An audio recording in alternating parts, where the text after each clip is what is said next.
Sabah saatlerinde genç bir adam havaalanında muayene olmak için doktorun ofisine girer.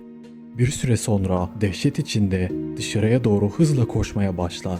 Havaalanının dışında bulunan 2 metrelik yüksek çitlerin üzerinden atlayarak bir tarlaya girer ve gözden kaybolur. Peki bu adamın başına neler geldi?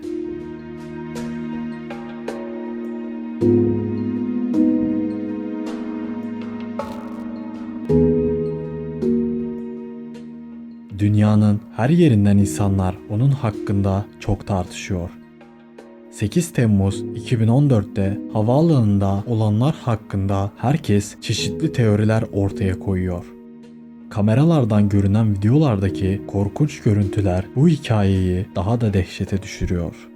Lars Wittank Almanya'da yaşıyor ve Ağustos 2007'den beri bir elektrik santralinde çalışıyor. 30 Haziran 2014'te Lars ve arkadaşları Berlin'den Bulgaristan'ın bir şehri olan Varna'ya seyahat ederek bir haftalık tatil için gidiyor. Gitmek istedikleri asıl yer Ibiza'ya benzeyen Altın Kum adındaki tatil bölgesidir. Bu şehir Avrupalı gençler arasında oldukça popüler çünkü burada ucuz bir fiyata tatil yapabiliyorlar.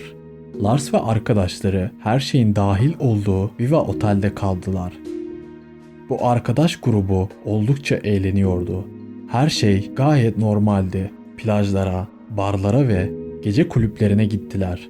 Daha sonra 5 Temmuz'da bu yakın arkadaşlar akşam yemeği için McDonald's'a gittiler ve Lars arkadaşlarına aç olmadığını, bu nedenle restoranın önünde beklemek istediğini söyledi. Daha sonra arkadaşlarını beklemek için McDonald's yakınlarında bir bankta oturdu. Arkadaşları oradan ayrılırken Lars'ı görmedikleri için otele geri döndüler. Ama Lars otelde de değildi. O gece arkadaşları otelde kaldı. Bu sırada Dünya Kupası maçları devam ediyordu ve orada insanlar buna oldukça ilgi gösteriyordu. Lars Dünya Kupası maçını izlemek için bir sahil barına gitti ve bir süre sonra bardaki diğer Alman taraftarlarla sözlü bir tartışmaya girdi. Barda yaşanan ciddi laf dalaşından sonra Lars'ın başına neler geleceği hakkında en ufak bir fikri dahi yoktu. Sabah saatlerinde Lars otele döndüğünde neden ortadan kaybolduğunu arkadaşlarına anlattı. Sokakta beklerken Bulgarca veya Rusça konuşan bir grup adam tarafından saldırıya uğradığını söyledi. Lars, barda tartıştığı karşı taraftarların Lars'ı dövmeleri için bu kişilere para verildiğini ve darp edildiğini söyledi. Lars kulağından yaralandı ve işitme kaybı yaşadı. Ancak arkadaşları onun anlattığı şeylere pek de inanmadı. Yakın arkadaşlar eve gitmek için eşyalarını yavaş yavaş toplamaya başladı. Aynı gün Lars şiddetli kulak ağrısından şikayet etti. Arkadaşları onun bir kliniğe görünmesi gerektiğini düşündü ve bir arkadaşıyla beraber doktora gitti. Doktor Lars'ın kulak zarının yırtık olabileceğini söyledi ve uçakla uçmaması gerektiğini belirtti. Çünkü uçak ile yolculuk yırtık olan kulak zarına ciddi bir zarar verebilirdi. Arkadaşları onunla beraber orada kalmak için çok ısrar ettiler. Ancak Lars geri gelmeyeceğini, arkadaşlarına gayet iyi olduğunu ve gitmeleri gerektiğini söyledi. Daha sonra Lars taksi ile Varna Hastanesi'ne gitti. Arkadaşları da Almanya'ya dönmek için havaalanına giderken Lars tedavi için hastanede kaldı. Boris Naidenov adlı bir doktor Lars'ı muayene etti ve kulak zarının yırtık olduğunu doğruladı. Doktor Bulgaristan'da bir süre kalmasını ve ameliyat olmasını tavsiye etti. Ama Lars bunu istemediğini söyleyerek kabul etmedi. Doktor ona antibiyotik alması için bir reçete yazdı ve Lars hastaneden ayrıldı. İlacı satın aldı ve bir taksi çağırarak günlük kalacak bir yer aramaya başladı. Otel Color adlı bir yerde bir gece geçirmeye karar verdi. Daha sonra annesini aradı ve tehlikede olduğunu, 4 kişi tarafından takip edildiğini ve onu öldürmek istediklerini söyledi. Her yerde onu izlediklerini ve neler olduğuna anlam veremediğini söyleyerek tüm kredi kartlarının iptal edilmesi gerektiğini söyledi. Annesi bu durumdan endişe etti ve Lars'a geri dönebilmesi için bir uçak bileti satın aldı. Lars arkadaşlarının gitmesinden bir gün sonra tuhaf davranmaya başladı. Düzensiz davranışları otelin kapalı devre güvenlik kameraları tarafından kaydedildi. Otelde paranoyak davranıyor ve çok korkmuş görünüyordu. Otel personeli Lars'ın tüm eşyalarını aldığını ve gece 3 gibi aceleyle otelden ayrıldığını doğruladı. Lars o gece tanımadığı bir yolcuyla birlikte aynı taksiye bindi. Bu yolcu kadın Lars'ın hasta göründüğünü ve göz bebeklerinin anormal bir şekilde büyük olduğunu söyledi. Çoğu insan bir kişinin göz bebeklerinin anormal bir şekilde büyük ya da genişlemiş olduğunu gördüklerinde uyuşturucu kullanıldığından şüphelenir. Bazı durumlarda kafaya alınan darbe sonrası şiddetli travmadan da kaynaklanabilir. Sabah 6'da Lars havaalanına geldi ve annesini aradı. Annesi ona havaalanında doktora görünmesi gerektiğini söyledi. Bu arada annesi oğlunun gelmesini garantilemek için Almanya'ya hem uçak hem de otobüs bileti aldı.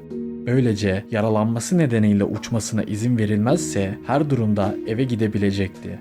Lars ayrıca annesinden bir para transfer şirketi aracılığıyla 500 euro göndermesini istedi. Ancak o para asla çekilmedi. Havaalanındaki güvenlik kameraları Lars'ın hareketlerini kaydetti. Ancak bu noktaya kadar olağan dışı bir şey tespit edilmedi. Lars oldukça sakin ve rahat görünüyordu. Annesiyle konuşmasından sonra sabah 9 civarında havaalanında doktora gitti. Costa Kostov adlı bir doktor tarafından muayene edildi. Muayene sırasında bir havaalanı çalışanı ofise girdi ve doktora bir şeyler hakkında soru sordu. Bu odaya giren adamın kim olduğu hala bilinmiyor. Çalışanın odaya gelişinden sonra Lars çok endişeli davranmaya başladı ve doktora "ölmek istemiyorum, kaçmam lazım" diyerek telefonunu, pasaportunu ve valizini orada bırakarak doktorun ofisinden hızla koşarak uzaklaştı.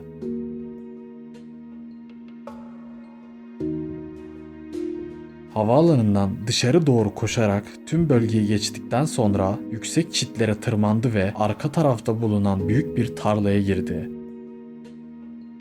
Ve bir daha hiç görülmedi. Geriye kalan sadece havaalanından koşarak uzaklaştığı bu kamera görüntüleri oldu. Lars ile ilgili en çok tartışılan teorilerden biraz bahsedelim. İlk olarak Lars'ın gerçekleşen kötü bir olaya tanıklık ettiği için Lars'ı öldürmek istemeleri veya Lars'ın bir uyuşturucu ticaretine tanıklık etmesiydi. Bunlar genellikle her kayıp vakasından sonra ortaya atılan en yaygın teoriler olarak bilinir ve pek olası teoriler olarak kabul edilmez. İkinci olarak Lars'ın kulağının hasar görmesinden sonra garip davranmaya başlaması. Sadece kulağının zarar görmediği, aynı zamanda beyninden ciddi bir hasar aldığı da söyleniyor. Lars'ı kontrol eden doktorlar beyin hasarı olduğunu doğrulamadı. Birkaç doktorun sadece yırtık bir kulak zarı teşhisi koyduğunu zaten biliyoruz. Üçüncü teori, Bulgaristan'da uyuşturucu ticareti yapan çok sayıda Roman yaşadığı söylenir. Lars bir şekilde elde ettiği uyuşturucuyu fazla doz kullandığı için etkisinden uzun süre çıkamadı. Antibiyotik ile uyuşturucuyu aynı anda kullanınca durumu ağırlaştı ve ondan sonra garip davranmaya başladı. Lars'ın valizinde veya kaldığı otelde hiçbir uyuşturucu izine rastlanmadı. Dördüncü ve en olası teori, Lars'ın uyuşturucu ve alkol kullanımıyla daha da kötüleşen gizli bir akıl hastalığı vardı. Lars'ta delirium hastalığı olduğu düşünülüyor. Bu hastalık huzursuzluğa, kaygıya ve halüsinasyona neden olabiliyor. Bu hastalıktan muzdarip olan kişiler genellikle panik halinde dürtüsel eylemlerde hareket ediyorlar. Lars'ın kulak yaralanmasına neden olan kavga bu durumu daha da kötüleştirmiş olabilir. Ancak Lars'ın daha önceden bilinen bir hastalığı yok ve Lars'ı muayene eden doktorlar bunu doğrulamadı. En önemli sorulardan biri ise Lars nereye gitti ve şu an nerede? Lars'ın nerede olduğuna dair en çok konuşulan teorilerden biri şöyle. Lars şu an hasta bir durumda olduğu için Bulgaristan sokaklarında başıboş dolaşıyor olabilir. En kötüsü ise yiyecek ve su ihtiyacını karşılayamamasından dolayı yorgun düşerek ölmüş olabilme ihtimalidir. Bulgar polisine göre Lars Mitank'a ait bir ceset bulunamadı. Ancak bir kamyoncu havaalanına yakın bir yere gittiğini ve o yoldan kötü görünen bir adam aldığını iddia ediyor. Kamyon şoförünün anlattığına göre uzun saçlı, sakallı, gözleri yorgun ve elmacık kemikleri öne çıkan biri olduğunu söylüyor. Lars'ı bulmak için açılmış resmi bir Facebook sayfası bulunuyor. 14 Ocak 2016'da bu sayfaya Lars'a çok benzeyen evsiz bir adamın fotoğrafı koyulduktan sonra insanlar bu evsiz adama ulaşarak konuşmaya çalıştı. Daha sonra bu adamın Almanca ve İngilizce bildiği ortaya çıktı. Bu adamın konuşması oldukça tutarsız olduğu için Lars'ın o adam olup olmadığını anlamak pek mümkün olmadı. Ancak Lars'ın akrabaları ve arkadaşları bunun Lars olmadığına dair resmi bir cevap verdiler. Kanada'da kaybolan Anton Pilippa'nın ilginç olayı ile Lars'ın benzer bir durumu olduğu için bu teori büyük olasılıkla geçerli olabilir. Anton Pilippa Kanada'da kayboldu ve Amazon ormanlarında bulundu. Kanada'daki evinden kaybolmasının üzerinden 5 yıl geçti.